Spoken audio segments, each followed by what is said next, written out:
अस्सलाम वालेकुम स्टूडेंट्स, उम्मीद है आप सब खैरियत से होंगे। आज हम लोगों ने चैप्टर 3 एटॉमिक स्ट्रक्चर का एक टॉपिक स्टार्ट करना है, अंडरस्टैंडिंग एटॉमिक मॉडल्स। हम लोगों ने काफ़ी ज़्यादा एटॉमिक मॉडल्स को प्रीवियस वीडियोस में स्टडी किया है, तो अब हम लोगों ने देखना है कि हमने एटॉमिक मॉडल्स को बेसिकली क्यों स्टडी किया है, उनका पर्पज़ क्या है। ठीक है, सबसे पहले जो पर्पज़ है ना हमारे पास एटॉमिक मॉडल्स को स्टडी करने का, कि हम एटम्स के स्ट्रक्चर्स और बिहेवियर्स को देख सकें। ठीक है, कि उनका स्ट्रक्चर और बिहेवियर कैसा है, और इन्हीं स्ट्रक्चर और बिहेवियर की वजह से इनका केमिकल रिएक्शन में के किस तरह से ये एक्ट करते हैं। ठीक है, केमिकल रिएक्शंस किस तरह होते हैं, ये इनका स्ट्रक्चर और बिहेवियर क्या इफ़ेक्ट करता है केमिकल रिएक्शन के ऊपर। इसीलिए हम एटॉमिक मॉडल्स को स्टडी करते हैं या एटम्स को स्टडी करते हैं। ठीक है, उसके अलावा हमने देखा है कि एटॉमिक मॉडल्स जो है ना, ये कोई बेसिकली एक फिज़िकल ऑब्जेक्ट या टूल नहीं है। ठीक है, एटॉमिक मॉडल की कोई फिज़िकल एबिलिटी नहीं है। इट्स जस्ट आप कह सकते हैं कि इसकी फिज़िकल एबिलिटी नहीं है, जस्ट इमेजिनेटिव फ्रेमवर्क है। हमने इमेजिन किया हुआ है कि ये इस तरह से हो सकता है, और ये इस तरह से कैसे हो सकता है कि जिस तरह से वो काम कर रहा है ना,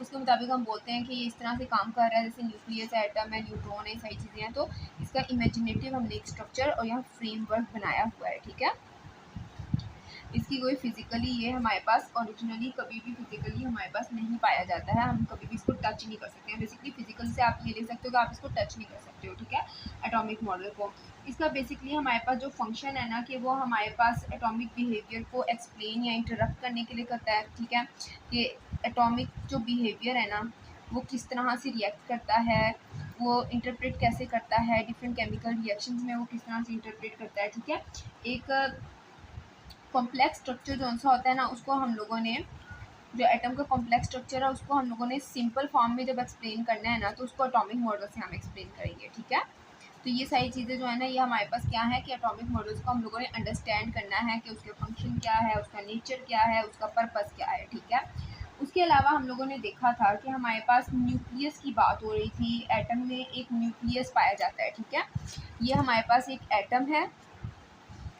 एटम के अंदर जो होता है ये न्यूक्लियस होता है, ये जो सेंट्रल पोर्शन होता है इसको हम न्यूक्लियस कहते हैं। ठीक है, और इस न्यूक्लियस के अंदर दो चीज़ें पाई जाती हैं, प्रोटॉन प्लस न्यूट्रॉन। ठीक है, ये दो चीज़ें जो हैं ये न्यूक्लियस के अंदर पाई जाती हैं। प्रोटॉन जो होता है ये पॉजिटिव चार्ज होता है, जबकि हमारे पास न्यूट्रॉन के ऊपर कोई भी चार्ज मौजूद नहीं होता है। इन दोनों को एज अ होल हम न्यूक्लियन कहते हैं, न्यूक्लियन। ठीक है, न्यूक्लियन जो होता है ये प्रोटॉन प्लस न्यूट्रॉन होता है। ठीक है, इसके अलावा हम लोगों ने देखा था कि न्यूक्लियस से बाहर जो है सराउंडिंग में हमारे पास रीजन में इलेक्ट्रॉन पाए जाते हैं। ठीक है, रीजन में हमारे पास क्या पाए जाते हैं, इलेक्ट्रॉन्स पाए जाते हैं। ये जो इलेक्ट्रॉन्स होते हैं ना, ये आपको ऊपर साइंस से पता चलेगा कि ये नेगेटिवली चार्ज होते हैं। ठीक है, जो इलेक्ट्रॉन होते हैं ये नेगेटिवली चार्ज होते हैं। अब जो इनकी हमारे पास मैसेज है ना, उसकी बात करते हैं, तो प्रोटॉन और न्यूट्रॉन जो से होते हैं ना, ये हैवीली मैसिव होते हैं। ठीक है, इनका मैस जो सा होता है बहुत ज़्यादा होता है, जबकि जो नेगेटिवली चार्ज पार्टिकल्स होते हैं ये लाइट पार्टिकल्स होते हैं। ठीक है,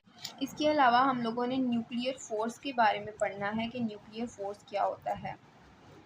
बेसिकली जो न्यूक्लियर फोर्स है ना, इसमें हमारे पास जो न्यूक्लियस की कॉम्पोजिशन, न्यूक्लियस से वर्ड निकला है। ठीक है, इसमें न्यूक्लियस की दो कॉम्पोजिशन प्रोटॉन प्लस न्यूट्रॉन की वजह से जो फोर्स होती है ना, उसको हम न्यूक्लियर फोर्स कहते हैं। ठीक है, ये जो हमारे पास अब आपने देखा है कि जो प्रोटॉन होता है ये पॉजिटिवली चार्ज होता है, और ऑब्वियसली न्यूट्रॉन का कोई चार्ज नहीं होता, लेकिन इलेक्ट्रॉन जो बाहर वाली साइड पर होता है ना, न्यूक्लियस से बाहर, वो नेगेटिवली चार्ज होता है। तो अब हमने पढ़ा है कि पॉजिटिव और नेगेटिव एक दूसरे को क्या कहते हैं, रिपेल करते हैं। ठीक है, अब देखें इस स्ट्रक्चर में आपको नज़र आ रहा होगा कि ये देखिए यहाँ पर अगर पॉजिटिव पड़ा हुआ है, सराउंडिंग में नेगेटिव है, तो इनको तो चाहिए कि एक दूसरे को रिपेल करके एक दूसरे से दूर हों, लेकिन ये कितने स्टेबल है। बेसिकली ये इस वजह से है क्योंकि एटम की स्टेबिलिटी बहुत ज़्यादा हाई होती है। ठीक है, एटम की जो स्टेबिलिटी होती है वो हमारे पास बहुत ज़्यादा हाई होती है। ये जो रिपल्सिव फोर्सेस होती है ना, ये बहुत कम होती है। ठीक है, अभी जो स्टेबिलिटी होती है ये किसकी वजह से हमारे पास एटम की स्टेबिलिटी आती है। ठीक है, एटम की जो हमारे पास स्टेबिलिटी आती है ना, कहते हैं कि हमारे पास ये जो न्यूक्लियस और सराउंडिंग इलेक्ट्रॉन के दरमियान में जो अट्रैक्टिव फोर्स है ना, बेसिकली वो अट्रैक्टिव फोर्स बहुत ज़्यादा स्टेबल है। वो अट्रैक्टिव फोर्स इतनी ज़्यादा है कि उसको हम मैग्नेटिक फोर्स से भी कंपेयर करते हैं, ठीक है। हम कहते हैं कि जो अट्रैक्टिव फोर्स न्यूक्लियस, एटम के न्यूक्लियस और इलेक्ट्रॉन के दरमियान में है ना, वो इतनी ज़्यादा स्ट्रॉन्ग है कि जितनी एक मैग्नेटिक फोर्स होती है। तो आप खुद सोच लें कि मैग्नेटिक फोर्स इतनी ज़्यादा स्ट्रॉन्ग होती है, जिसकी वजह से हमारे पास ये जो थोड़ा सा रिपेलिंग फोर्स होती है ना, ये एक तरह से निग्लिजिबल हो जाती है, ठीक है। बेसिकली अट्रैक्टिव फोर्स ज़्यादा होने की वजह से जो हमारे पास छोटी छोटी रिपेलिंग फोर्सेज होती हैं निग्लिजिबल हो जाती हैं। एक पूरा अच्छा सा स्ट्रक्चर जो होता है ना, वो हमारे पास शो हो जाता है, जिसमें अच्छे से एक स्ट्रक्चर जो होता है ना, वो नज़र आ रहा होता है। अब देखिए आप कि जैसे जैसे हमारे पास ऑर्बिट्स बढ़ते जाती हैं ना, ऑर्बिटल्स या ऑर्बिट्स, तब भी हमारे पास एटम क्या होता है, इतना ज़्यादा स्टेबल होता है। बेसिकली ये न्यूक्लियस है, न्यूक्लियस की अट्रैक्टिव पावर जो है ना, जिसको हम कहते हैं कि बहुत ज़्यादा स्टेबल है, स्ट्रॉन्ग है, जिसने उसको हर चीज़ को अपने साथ जोड़े रखा हुआ है, ठीक है।